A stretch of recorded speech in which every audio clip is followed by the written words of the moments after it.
El 30 de septiembre de 1966, la cárcel aliada de Spandau fue centro de atención mundial cuando a medianoche sus puertas se abrieron para dejar en libertad a uno de los criminales de guerra más importantes del Tercer Reich. El mito de Albert Speer. Albert Speer acababa de cumplir una pena de 20 años en la cárcel de Spandau y el mundo estaba ansioso por escuchar el testimonio del exministro de Armamentos y Municiones y arquitecto de Hitler sobre su época con el dictador. El hombre que descendió del tren de Spandau era un ser bastante introvertido. Daba la impresión de ser muy solitario. Cuando me acuerdo de este detalle, me pregunto si alguna vez llegué a conocer realmente al verdadero Albert Speer, al hombre anterior a 1945. Después de todo, no hay que olvidar que Speer, en la época del régimen nazi, fue el dictador económico de Europa.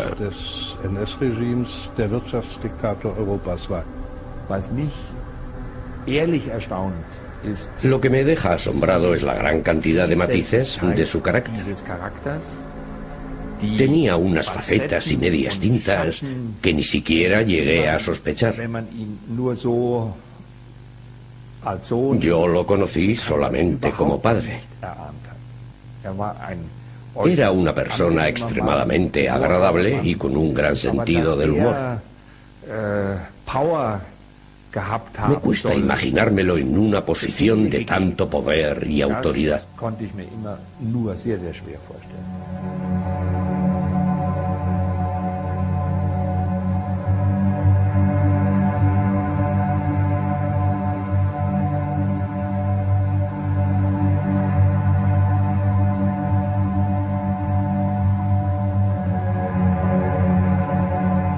Albert Speer quiso crear edificios eternos con los que ensalzar la figura del dictador para mayor gloria del poder nacional socialista. Más adelante los aliados derribarían su visión monumental del milenario Reich.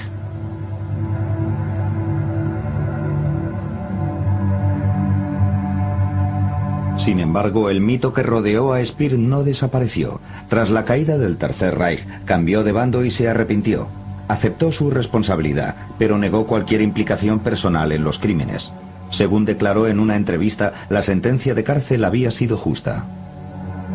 20 years in prison is a difficult thing to survive, and one has up and downs, and one can't say there's a general line going through. But I was occupying my mind quite often with the range of my guilts, and if I ever, even with these 20 years, can get rid of the guilts, and quite often I was thinking that I never shall get rid of it, that this burden will ever last with me.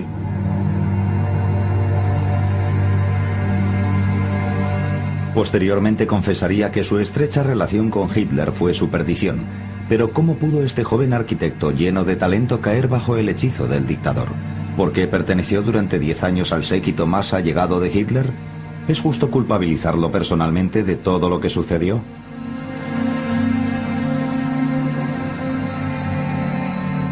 La familia de Speer pertenecía al selecto grupo que frecuentaba la residencia alpina de Hitler. Su esposa, Margaret Speer, era amiga personal de Eva Braun. Para Albert, el hijo primogénito de Speer, Hitler era uno de sus muchos tíos. Pero, ¿cómo se siente actualmente respecto a la vida y obra de su padre? ¿Cómo ha encarado personalmente la historia? Albert Speer, hijo, se ha convertido en uno de los planificadores urbanos más importantes de Alemania. Dirigió el proyecto principal de la Expo 2000 de Hannover. Su empresa ha contribuido al urbanismo de muchas ciudades en todo el mundo. Para Speer, el tristemente conocido apellido de su padre ha sido más bien una carga. Sin embargo, ha optado por elegir la profesión de arquitecto. En aquella época sencillamente me vi encarrilado en esa dirección. El dibujo se me daba bien. Tenía la capacidad de expresarme adecuadamente en este medio. Se me ocurrían ideas. El hecho de que mi padre fuera arquitecto no creo que tuviera mucho que ver. Lo que siempre me ha fascinado de esta profesión ha sido, por un lado, el poder dar forma y crear condiciones de vida. Y por el otro lado, tratar con la gente. que me encanta, y modestia aparte, creo que valgo para ello. Albert Speer, hijo, bautizó su compañía como ASIP. Gracias al anonimato que le ha proporcionado este nombre, ha creado una empresa de planificación urbanística que goza de fama mundial. Empecé absolutamente de cero. Los primeros encargos que recibí consistían en crear proyectos de desarrollo en pueblos pequeños o en lugares de escasa extensión. A partir de allí, la empresa se expandió de una forma que yo ni siquiera habría sospechado. En el transcurso de los años hemos consolidado nuestra buena reputación en Europa y en todo el mundo. Hoy en día, cada año recibimos encargos más interesantes y atractivos, amén de más empeñativos y de mayor envergadura. Huelga decir que lo que hemos conseguido no se debe única y exclusivamente a mi trabajo, sino que es el resultado de todo un equipo. Lo que sí puedo asegurar es que yo he llevado este equipo hasta donde estamos ahora. Speer, hijo, quiso huir de la alargada sombra de su padre, quien se había realizado profesionalmente como arquitecto favorito de Hitler. Al propio dictador le habría gustado ser arquitecto, por lo que buscó a alguien de gran talento para llevar a cabo sus faraónicos proyectos. A la edad de 28 años, Albert Speer padre se vio al lado de Hitler, sentando las bases de los 1000 años de glorioso Reich. Más adelante revelaría que la oportunidad de construir sin restricciones le fascinaba.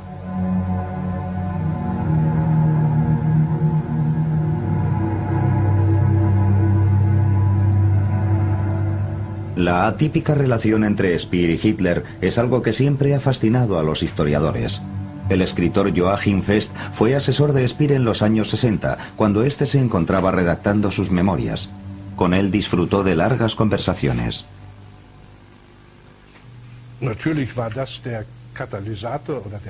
Ambos compartían una gran pasión por la arquitectura.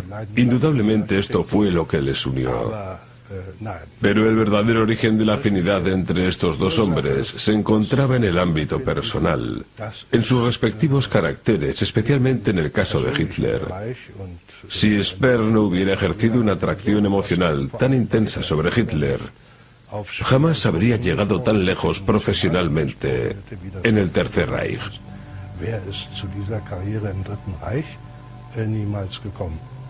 El dictador y el jefe de arquitectos se pasaban horas estudiando bocetos, planos de base y modelos a escala, a veces incluso noches enteras. Hitler admiraba profundamente al joven arquitecto que daba forma a sus proyectos. Speer pertenecía a la clase media alta, tenía confianza en sí mismo y no iba de subordinado. Esto era lo que tanto impresionaba a Hitler. Y además era bien parecido, algo determinante en este tipo de relaciones entre personas del mismo sexo, ya que la relación entre Speer y Hitler, o entre Hitler y Speer, indudablemente tenía un toque de erotismo masculino. Lo más increíble de esta relación, y creo que lo he descubierto yo, es que Speer era el más fuerte y dominante de los dos, mientras que Hitler era el sumiso, el más débil. Juntos planificaron la remodelación de ciudades y regiones completas. Speer tenía el talento organizativo perfecto para hacer realidad los sueños arquitectónicos de Hitler.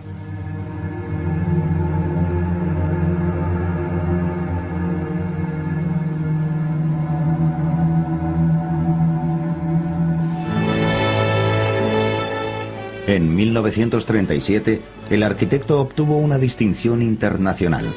Speer diseñó el pabellón alemán de la Feria Internacional de París como antítesis a la soviética. Fue galardonado con la medalla de oro por su bastión contra el este que se viene encima.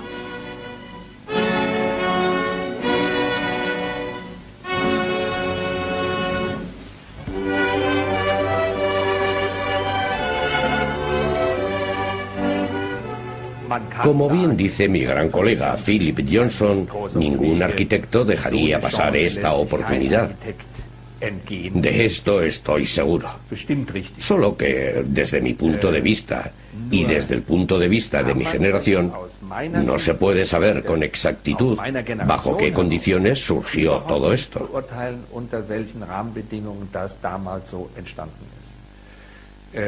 Con la visión de aquella época que tenemos en la actualidad, estoy en condiciones de afirmar que yo personalmente habría actuado de modo diferente. Pero eso lo digo ahora, echando la vista atrás. En aquel entonces, Albert Speer parecía tener todas las puertas abiertas. El jefe de arquitectos del Tercer Reich solo debía rendir cuentas ante Hitler. Fue nombrado director del Departamento de Obras Públicas de la capital del Reich y recibió poderes ilimitados. El dictador y su arquitecto desarrollaron grandiosos proyectos para remodelar Berlín, pero el resto del séquito de Hitler tampoco quiso quedarse a la zaga, por lo que Hermann Göring solicitó a Speer que le construyera una importante residencia oficial. El arquitecto empezó a ganar mucho dinero.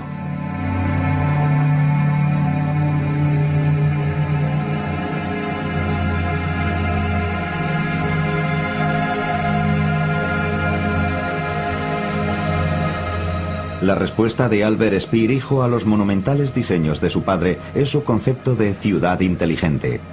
Los edificios modernos deben ser pensados desde el punto de vista ecológico, adaptados a la climatología, para posibles usos diferentes y nuevas tecnologías. El prestigioso arquitecto se opone rotundamente a diseñar utópicos proyectos de ciudades planificadas sobre el papel.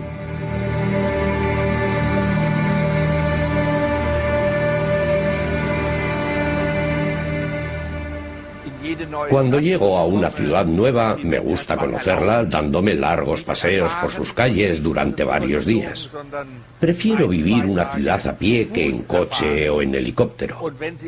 Solo me puedo hacer una idea de sus dimensiones después de haber caminado por una amplia zona. Y una vez experimentadas estas dimensiones, empiezo a elaborar una imagen mental sobre sus posibles conexiones y conceptos. La empresa de Speer hijo lleva años trabajando en el proyecto de un nuevo barrio de Shanghái. Cerca de la planta de la Volkswagen se va a construir una ciudad alemana para 300.000 personas. Requisito previo e indispensable para una buena arquitectura es una buena planificación urbanística. Mi empresa ha elaborado muchos proyectos de planificación en todo el mundo, desde Arabia Saudita hasta Nigeria, China y recientemente también en Belice. Siempre intentamos diseñar edificios que tengan en cuenta la cultura, la climatología, el paisaje y las necesidades de la población del modo más eficaz posible y al mismo tiempo ofrecer soluciones sostenibles y que ahorren energía. Para Speer hijo, los diseños y las ideas de su padre son un aviso a navegantes. Este subordinó por completo su creatividad a la cruel ideología de Hitler. Al principio, el arquitecto se aseguró un trato de favor gracias a los espectaculares proyectos destinados a las multitudinarias manifestaciones de Nuremberg.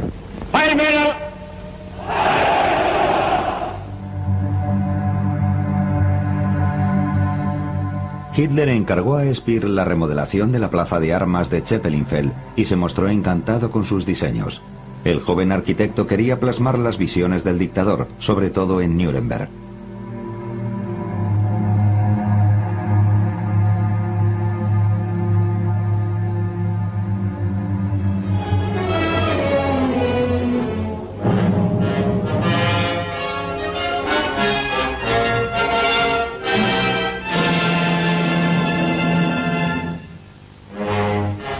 Ins Gewaltige gesteigert erscheint das Bauschaffen des Dritten Reiches in Nürnberg.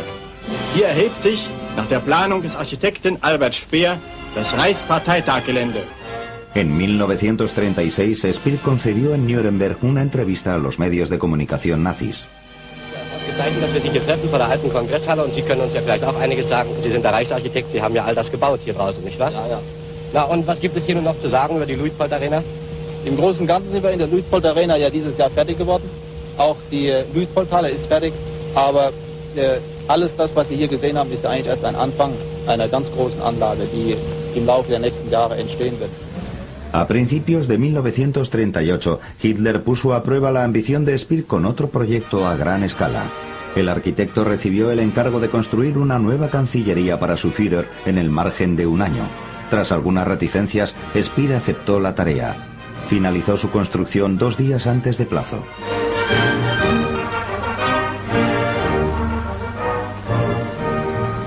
La obra de Speer estaba concebida para el efectismo, especialmente en lo relativo al diseño de interior. El pasillo de mármol de 150 metros de longitud era una de las características pensadas para intimidar a los visitantes. Cuando Hitler inspeccionó este estudio de 400 metros cuadrados, dijo: Cuando los diplomáticos vean esto, van a sentir temor de Dios.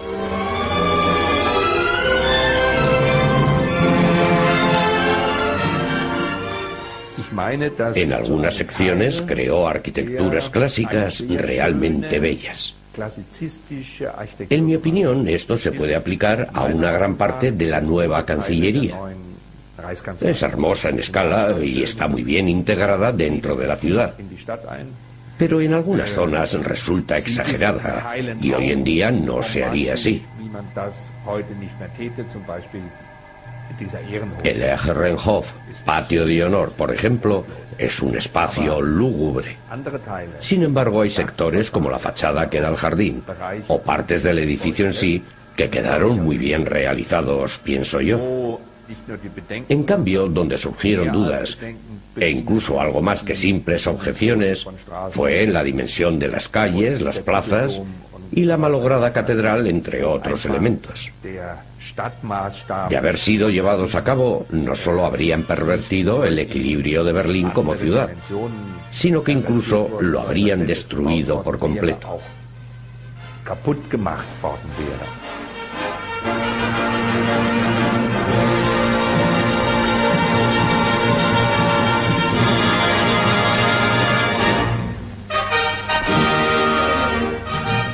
Hitler y su arquitecto estaban convencidos de que incluso las pirámides de Egipto habrían quedado relegadas a segunda fila frente a las moles de hormigón y las colosales construcciones en piedra que pretendían erigir en Nuremberg y en Germania, la nueva capital mundial.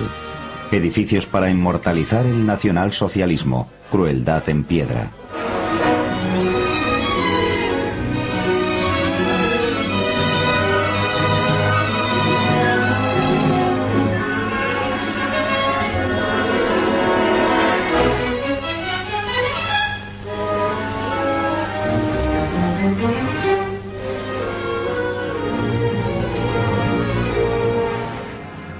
Albert Speer hijo ha tenido que enfrentarse al abrumador legado de su padre. En este mundo no hay sitio para visiones megalómanas o pretensiones individuales y reales.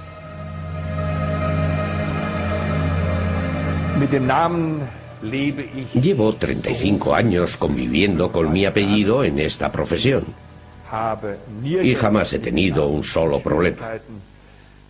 Si bien a veces tengo la sensación de que es precisamente en Berlín donde la gente, y en cierto modo lo puedo entender, siente resquemor al escuchar el nombre de Speer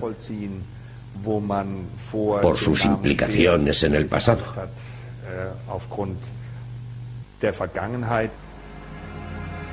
Speer hijo estableció su sede en Frankfurt. Ha ejercido bastante influencia en la urbanización de la capital financiera de Alemania.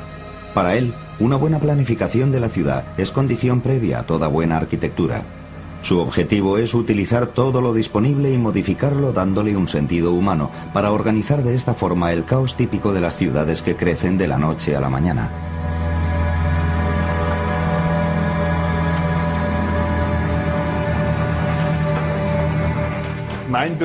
En cualquier población, mi empresa lo que busca es desarrollar algo especial para cada caso concreto. Algo que sobresalga de las condiciones generales. Puede ser algo que contraste con el entorno. No tiene por qué ser perjudicial. Pero al fin y a la postre lo que pretendemos es crear una identidad, desarrollar algo especial.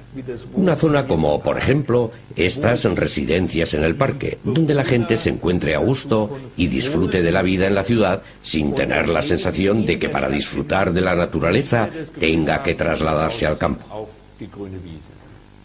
Sin embargo, y a pesar de sus éxitos, Speer hijo teme que jamás podrá librarse de la alargada sombra de su padre. Porque, al fin y al cabo, Albert Speer estuvo demasiado involucrado en los crímenes del Tercer Reich. Como él mismo confesó a uno de sus numerosos entrevistadores, si tan solo me hubiese limitado a ser arquitecto no me habría pasado nada. Sin embargo, parece evidente que él sabía bastante más de la cruel realidad del régimen nazi de lo que posteriormente admitiría. De hecho, incluso antes del estallido de la Segunda Guerra Mundial, su empresa tuvo unas relaciones privilegiadas con las entidades financieras de las SS de Heinrich Himmler y se empleó a los prisioneros de los campos de concentración en la fabricación de material de construcción para sus edificios.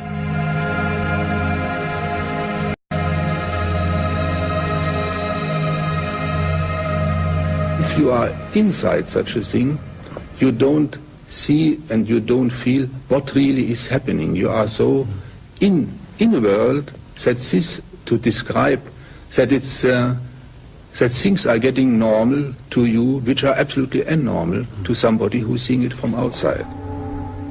En su defensa, Speer siempre aseguró que era apolítico y estaba exclusivamente volcado en su trabajo. Pero la cruda realidad es que participó activamente en la persecución de los judíos de Berlín. Una de las medidas iniciales que se tomaron para la remodelación de Berlín fue la demolición de casas y barrios residenciales completos. El llamado Departamento para la Reubicación, que estaba bajo el mando de Speer, se encargó de poner en marcha este proyecto.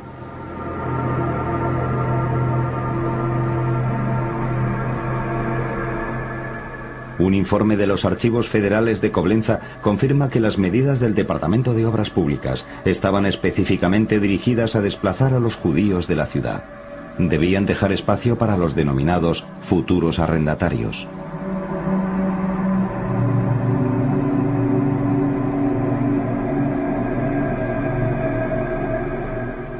Existen pruebas de que Speer estaba al corriente de todo esto. La campaña por el desahucio de los inquilinos judíos incluía más de 20.000 apartamentos. Muy pronto, los judíos de Berlín ya no fueron reubicados, sino directamente deportados.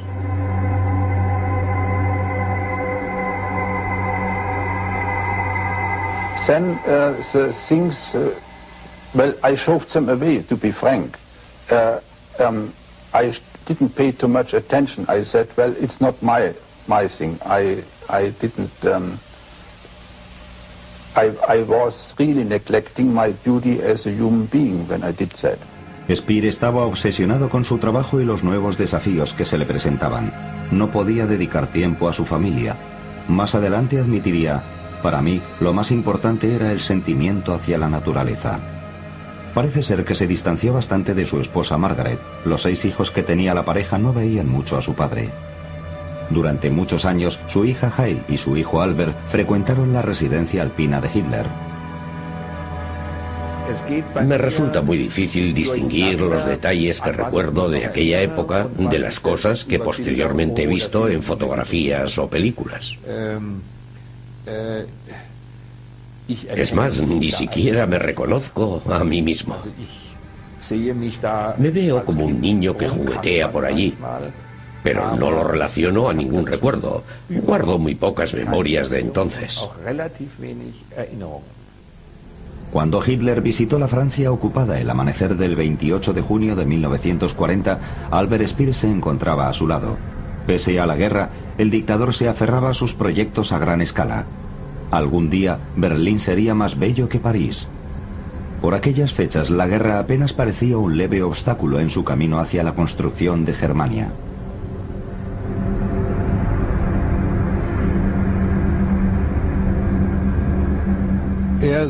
Solía decir que para él el poder tenía un sentido práctico.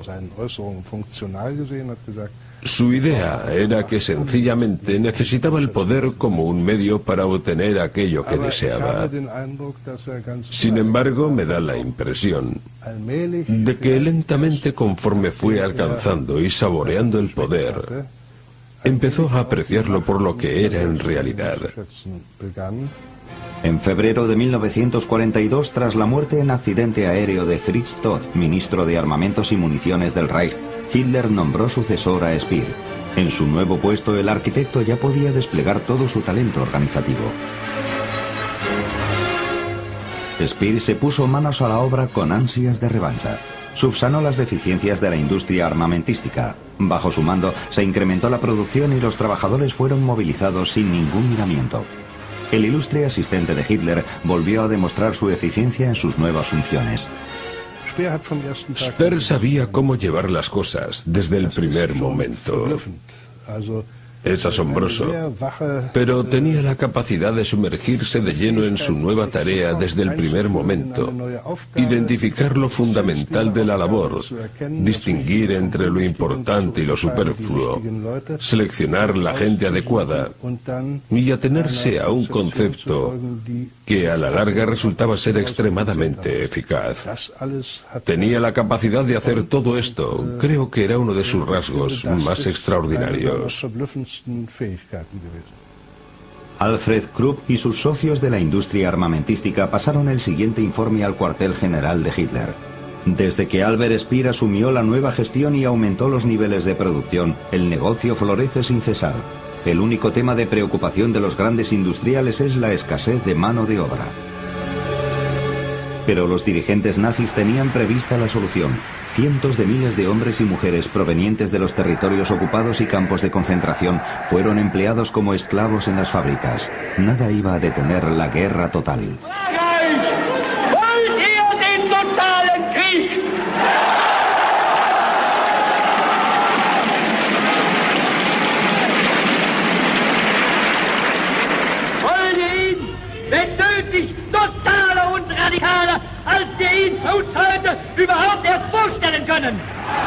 Entre la atronadora muchedumbre que llena el campo deportivo se encuentra Albert Speer. Ciertos comentarios que hizo acerca del programa de trabajos forzados y temas similares delatan que sus ideas siempre han sido más bien reaccionarias. Pero, insisto, tales ideas encajaban perfectamente en la mentalidad general de la élite intelectual de aquella época de la que él formaba parte. Los intelectuales siempre son partidarios de soluciones drásticas.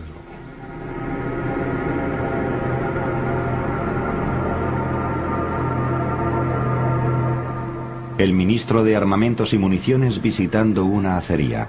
Un fotógrafo de prensa documentó este acontecimiento en 1943. Una de las fotos obtenidas aquella jornada se convirtió en prueba irrefutable de que Speer estaba involucrado en la guerra. El ministro hablando con los trabajadores forzados prisioneros del campo de concentración de Mauthausen. Sin los esclavos de las SS de Heinrich Himmler, Speer no habría sido capaz de garantizar la producción de armas y municiones. Al ministro no le importaba si los trabajadores procedían de campos de prisioneros de guerra o de Auschwitz. En su puesto como responsable del Departamento de Obras Públicas del Reich, Speer también estaba a cargo de las tareas de edificación de los campos de concentración. Una carta que él escribió en otoño de 1944 prueba su relación con el Holocausto. Speer se queja a Himmler de que la planificación de las SS en el campo de concentración de Mauthausen es demasiado generosa, teniendo en cuenta las necesidades del frente de guerra. Hay que recurrir a métodos de construcción primitivos inmediatamente. 2 de sus empleados, escribió Speer, debían ser enviados a inspeccionar todos los campos de concentración. Los ingenieros Desch y Sander acudieron a Auschwitz. Tras su regreso informaron al ministro de las deplorables condiciones sanitarias. Lo que no ha quedado demostrado es si supieron que en el campo se estaban cometiendo asesinatos masivos. Speer en persona aprobó una producción adicional de acero para la construcción de Auschwitz y en su informe manuscrito a Himmler añadió literalmente lo siguiente: me siento satisfecho de que la inspección de los demás campos de concentración haya ofrecido una visión positiva. Speer insistió en repetidas ocasiones en que solo fue consciente de la terrible realidad cuando vio las fotografías y los informes posteriores a la liberación de los campos de concentración en 1945. También aseguró que en la medida en que estuvo en su mano intentó mejorar las condiciones de los campos, pero por mucho que insistiese en que él no sabía nada de los asesinatos masivos, nadie le creyó.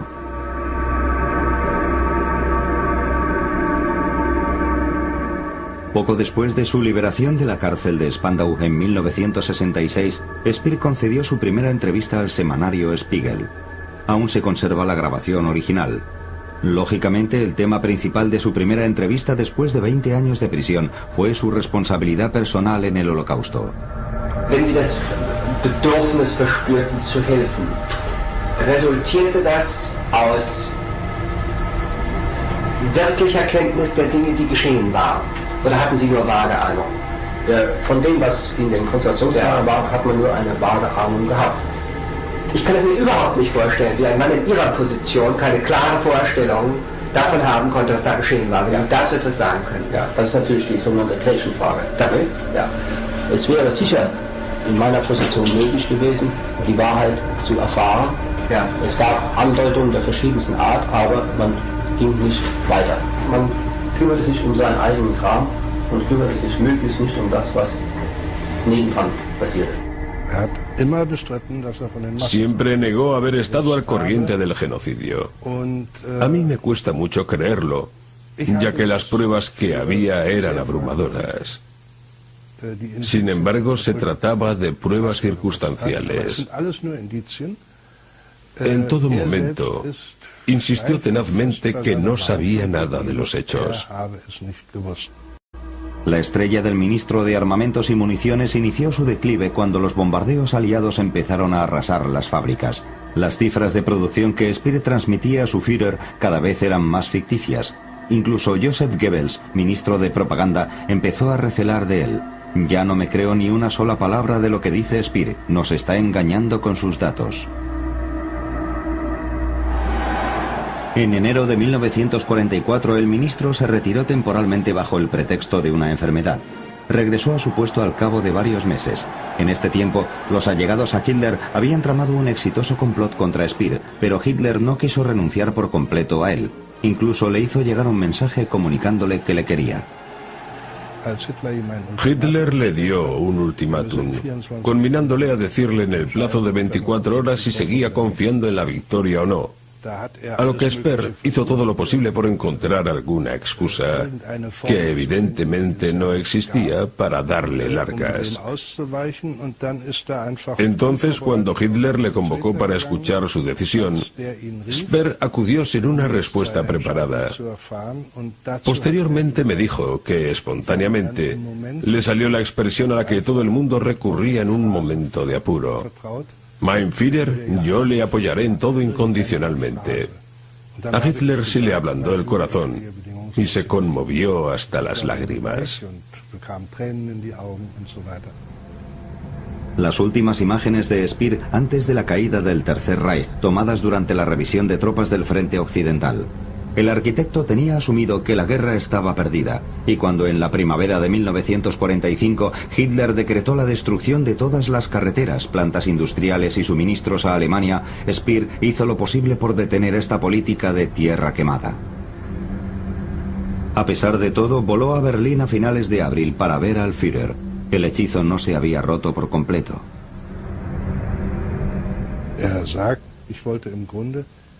Según su declaración, básicamente lo que quería era librarse de la responsabilidad de decidir sobre su propio futuro. Esto hay que interpretarlo con la máxima cautela, pero a mi entender estas palabras delatan que Speer estaba convencido de que no saldría vivo de Berlín. Seguramente pensó que su avión sería derribado en su viaje a Berlín o al regresar de la ciudad. O tal vez pensó que Hitler ordenaría su ejecución en el Ehrenhof de la Cancillería, el edificio que había construido el propio Speer. En cierta ocasión, Speer dijo: «Será mejor que termine mis días así». Pero Hitler le dejó marchar y 6 días después, este se suicidó en su búnker. Now, Hitler being dead, I didn't feel much sympathy for him. But strangely enough, I must admit, that in night time, when I was alone, I started to cry. This was more a relief than anything else. I think with this, in these minutes, I left him behind myself. Tras la rendición incondicional de la Alemania nazi, Speer permaneció como ministro de producción en el gabinete sin poder del sucesor de Hitler, el almirante Karl Dönitz. Al mismo tiempo, se puso al servicio de los aliados y les facilitó información. Quería distanciarse de los demás nazis y dio todo tipo de facilidades. Estaba deseoso de facilitarnos información. En Hamburgo había reunido una gran cantidad de datos y armas. Nos dio instrucciones sobre cómo ir a Hamburgo y conseguir esta información. Y enviamos un grupo de gente para tal fin. Los norteamericanos encontraron documentos clasificados del Ministerio de Defensa en la caja fuerte. Speer fue interrogado durante 10 días. Dio información detallada y confidencial sobre la producción de armamento alemán y las consecuencias de las incursiones aéreas aliadas. Speer albergaba la esperanza oportunista de que así tal vez podría ser indispensable para las fuerzas aliadas. No nos dio la impresión de que se hubiera cambiado de bando.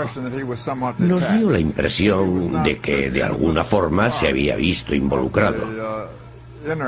No quiso aparecer como un chivato del aparato interno del gobierno nazi, sino como un observador cercano que se había visto envuelto, pero que no había participado al mismo nivel que Goebbels. Nuremberg, verano de 1945.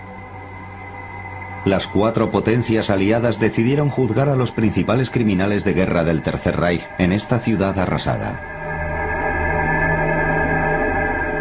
La ciudad donde en su día se celebraron las grandes manifestaciones del Reich, símbolo de la delirante idolatría del Führer, se convirtió en la base del tribunal militar aliado. Estos son pilotos de las fuerzas aéreas norteamericanas haciendo un reconocimiento del terreno. Los edificios estatales de Albert Speer sirvieron como telón de fondo para las fotografías de recuerdo que se hicieron los nuevos gobernantes. Los norteamericanos formularon cargos contra Albert Speer y lo trasladaron a una cárcel de Nuremberg. De haberse declarado culpable, el exministro de Armamentos y Municiones habría sido irremisiblemente condenado a muerte, por lo que se presentó ante la acusación como un ciudadano alemán responsable.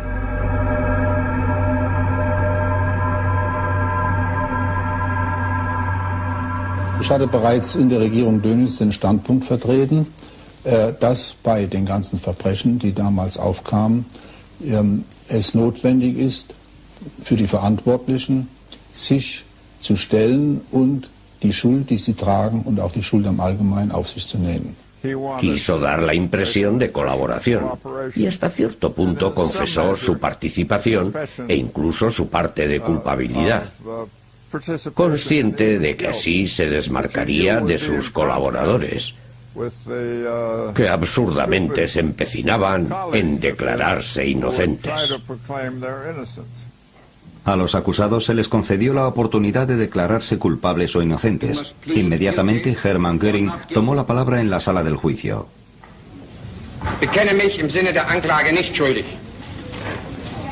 Uno tras otro, los líderes nazis se negaron a aceptar cualquier responsabilidad personal en los crímenes del Tercer Reich. Rudolf Hess.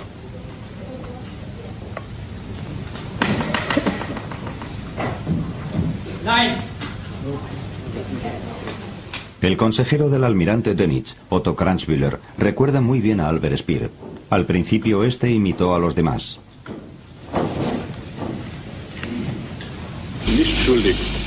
Albert Speer gehörte mit Sicherheit zu den Angeklagten, die man bemerkte. Desde luego, Albert Speer era uno de los acusados que más llamaban la atención. Los demás no siempre actuaban de esa forma. Mostró una actitud muy bien calculada y la mantuvo durante todo el juicio.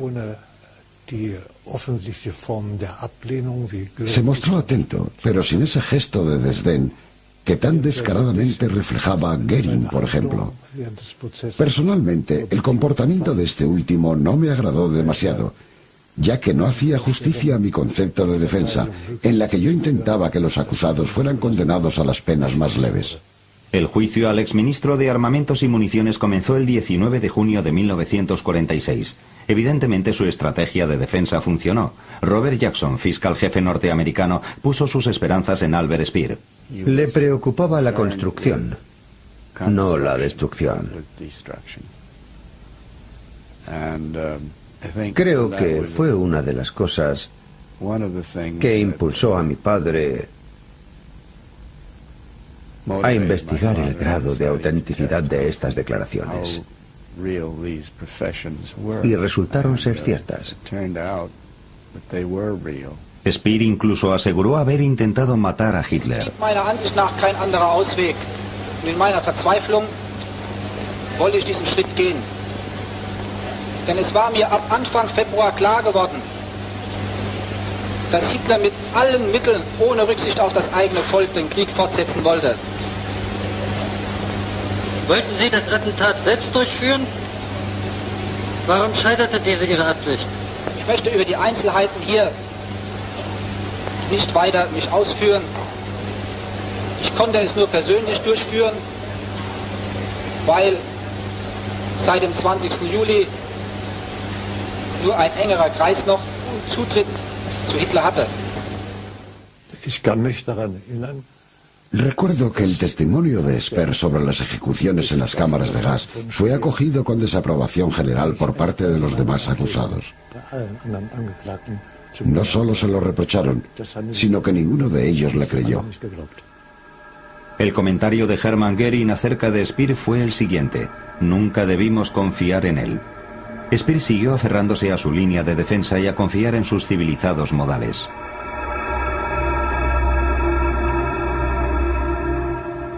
Era una persona atractiva, pero no creo que salvara el cuello gracias a eso. Tenía más clase que los demás acusados, por así decirlo. Pero no creo que eludiera la horca precisamente por este motivo. Si leemos con atención el veredicto, lo que realmente le libró de ser ejecutado fue que hacia el final de la guerra intentó detener la política de tierra quemada.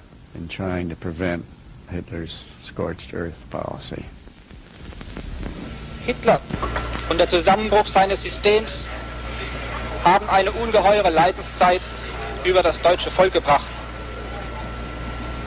Die nutzlose Fortsetzung dieses Krieges und die unnötigen Zerstörungen erschweren den Wiederaufbau.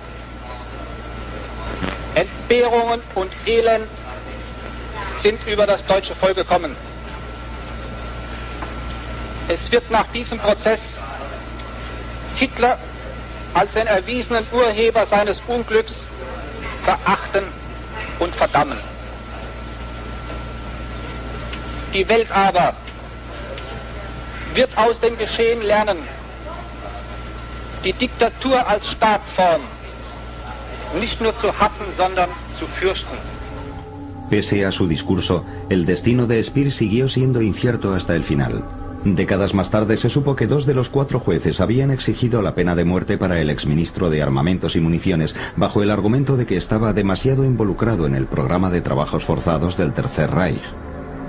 El 1 de octubre de 1946, el Tribunal Militar Internacional de Nuremberg emitió su veredicto sobre los principales criminales de guerra del Tercer Reich. La ciudad se encontraba en estado de sitio porque las fuerzas de ocupación norteamericanas temían algún atentado con el objeto de rescatar a los acusados.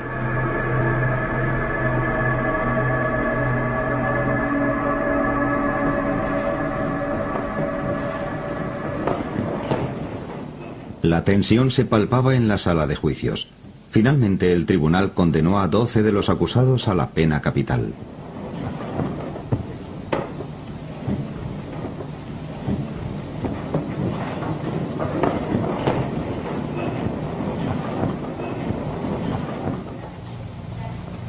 Copies of all the documents put in evidence by the prosecution have been supplied to the defense in the German language. The applications made by the defendants for the production of witnesses and documents Hoy en día, después de todo lo que sé, opino que tras 20 años de prisión ya ha pagado su culpa con creces. Fue su castigo. Y después de todo lo sucedido, me asombra que permaneciera tan activo y aguantara también sus años en la cárcel. Und dass ich erstaunt bin, wie aktiv und gut diese Zeit überstanden hat. A partir de 1947, los acusados que no habían sido condenados a muerte por el tribunal militar pasaron a cumplir sus condenas en la cárcel aliada de Spandau en Berlín, destinada a criminales de guerra. Para el almirante Dönitz, lugarteniente de Hitler, Rudolf Hess y otros 4 acusados más, Speer siguió siendo considerado un traidor. Solíamos referirnos a ellos como el club de los viejos masones. Entre ellos se comportaban como si aún siguieran en sus cargos. Baldur von Schirach seguía siendo el director de las juventudes hitlerianas. Karl Dennis seguía al mando de la división de submarinos. Había asumido el poder en los últimos días de Hitler. Y todo el mundo se comportó así a excepción de Albert Speer. Este no hablaba mucho. Se limitaba a trabajar y trabajar en su jardín. Posteriormente lo llamamos su jardín del Edén. El otrora poderoso hombre estaba completamente aislado. Muy pocas veces le permitieron ver a su familia. Cada uno de sus hijos lo visitó tan solo una vez al año.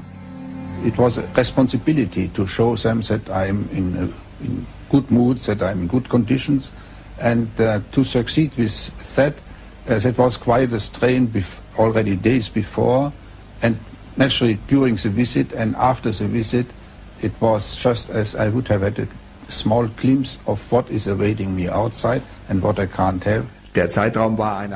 Yo le solía visitar durante media hora. Creo que nunca estuve más de media hora. Se hacía muy difícil mantener una conversación o encontrar temas sobre los que hablar. Al menos en mi caso yo lo tenía más fácil. Le hablaba de mis estudios, de algunos catedráticos, de excursiones o papeleos que tenía que hacer. Pero nunca hablamos a un nivel personal propiamente dicho. Durante un tiempo, Speer soñó con retomar el camino que había emprendido antes de conocer a Hitler. Tras cumplir su condena, decidió abandonar la megalomanía arquitectónica y concentrarse en un diseño estético y sobrio. Pasé cientos de horas a su lado. Solíamos dar paseos por su celda, por el jardín y cosas así. Yo le pregunté, señor Speer, ¿cómo es posible que usted se involucrara tanto con este criminal de Hitler y se hiciera rodear de toda esta gentuza? ¿Cómo es posible? Y su respuesta fue, creo recordar... Bueno, supongo que principalmente fue una cuestión de orgullo. Yo por aquel entonces era muy joven. En la cárcel de Spandau, Speer volvió a desplegar su gran talento, la organización. Era capaz de caminar por el jardín de la prisión contando cada kilómetro que hacía, y al mismo tiempo empezó a redactar en secreto sus memorias. Un guarda sacó el material de la cárcel. Todos aquellos años en Spandau, Speer los dedicó a sobrellevar su condena como buenamente pudo. Se organizó su tiempo, puso en orden sus emociones, por así decirlo. Y hasta cierto punto lo logró. Si bien hacia el final, en uno de sus últimos escritos, dijo, si la memoria no me falla, no puedo seguir engañándome a mí mismo. Todos los esfuerzos que he llevado a cabo para resistir mi encierro en Spandau me han sido de gran ayuda, pero no han tenido el efecto deseado. No he conseguido librarme de la amargura. Así es, estoy profundamente amargado. Cuando Speer fue liberado en 1966, el antiguo dirigente del Tercer Reich no era ni sombra de lo que había sido. Atrás quedaba el ambicioso arquitecto y poderoso ministro.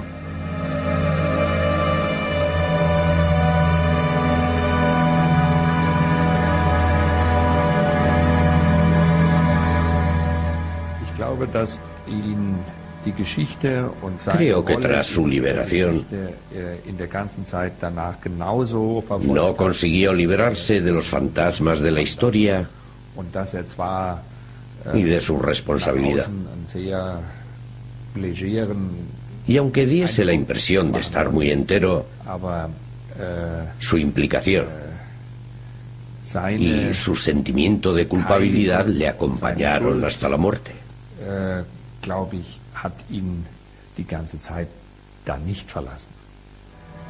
Tras salir de la cárcel, Speer comenzó una nueva vida.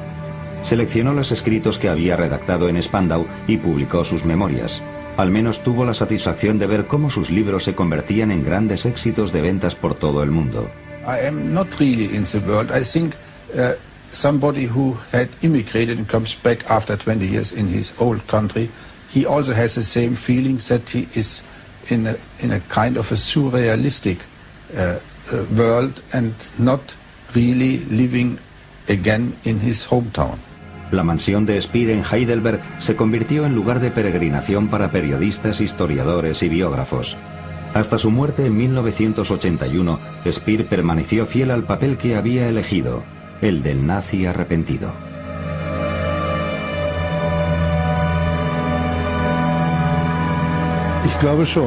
Estoy seguro de que él pensaba que su labor, o incluso su obligación, era la de contar al mundo lo que había presenciado detrás del régimen. Para él fue una especie de deuda moral, aunque en realidad creo que nunca comprendió el significado ni la importancia de la palabra moral en la política.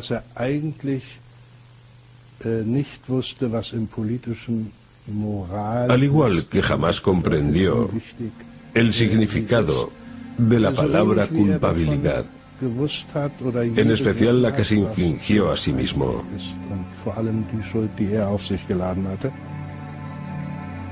Albert Speer fue un hombre de gran talento, pero sin muchas cualidades. A esa conclusión ha llegado su biógrafo Joachim Fest.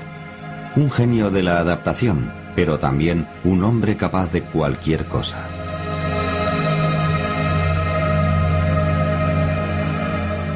Derribarían su visión monumental del milenario Reich.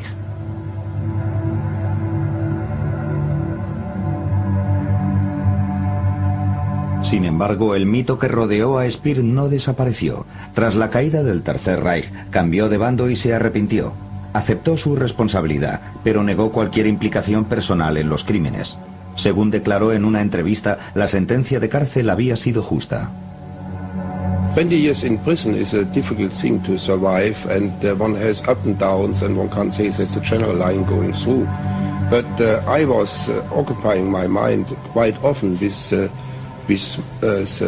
range of my guilts, and if I ever, even with these 20 years, can get rid of the guilts, and quite often I was thinking that I never shall get rid of it, that this burden will ever last with me.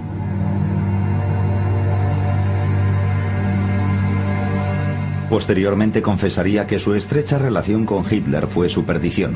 Pero ¿cómo pudo este joven arquitecto lleno?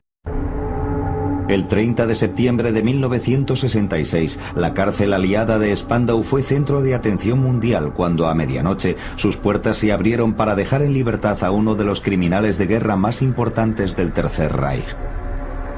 El mito de Albert Speer.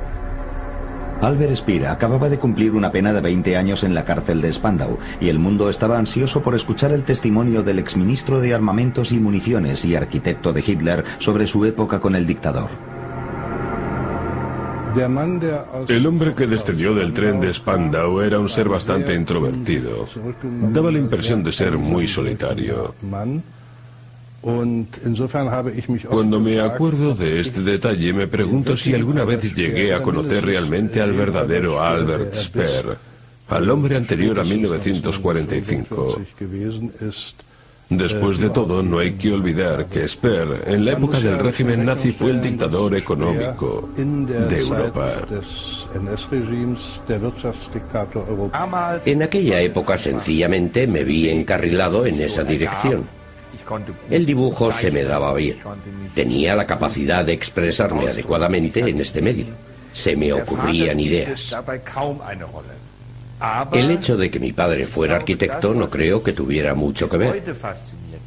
Lo que siempre me ha fascinado de esta profesión ha sido, por un lado, el poder dar forma y crear condiciones de vida. Y por el otro lado, tratar con la gente, que me encanta, y modestia aparte, creo que valgo para ello. Albert Speer, hijo, bautizó su compañía como ASIP. Gracias al anonimato que le ha proporcionado este nombre, ha creado una empresa de planificación urbanística que goza de fama mundial. Empecé absolutamente de cero. Los primeros encargos que recibí consistían en crear proyectos de desarrollo en pueblos pequeños o en lugares de escasa extensión. A partir de allí, la empresa se expandió de una forma que yo ni siquiera habría sospechado. En el transcurso de los años hemos consolidado nuestra buena... de talento caer bajo el hechizo del dictador.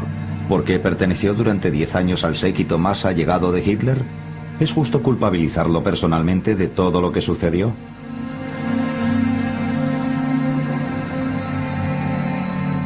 La familia de Speer pertenecía al selecto grupo que frecuentaba la residencia alpina de Hitler. Su esposa, Margaret Speer, era amiga personal de Eva Braun. Para Albert, el hijo primogénito de Speer, Hitler era uno de sus muchos tíos. Pero, ¿cómo se siente actualmente respecto a la vida y obra de su padre? ¿Cómo ha encarado personalmente la historia? Albert Speer, hijo, se ha convertido en uno de los planificadores urbanos más importantes de Alemania. Dirigió el proyecto principal de la Expo 2000 de Hannover. Su empresa ha contribuido al urbanismo de muchas ciudades en todo el mundo. Para Speer, el tristemente conocido apellido de su padre ha sido más bien una carga. Sin embargo, ha optado por elegir la profesión de arquitecto.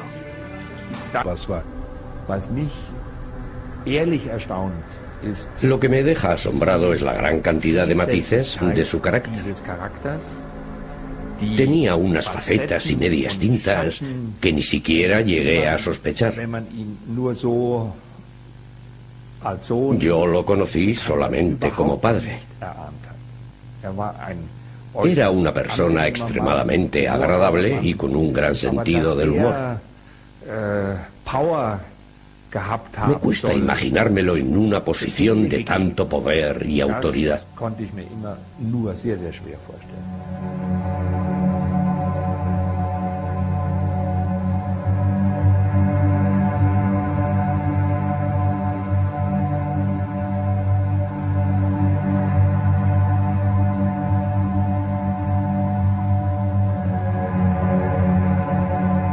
Albert Speer quiso crear edificios eternos con los que ensalzar la figura del dictador para mayor gloria del poder nacional socialista. Más adelante los aliados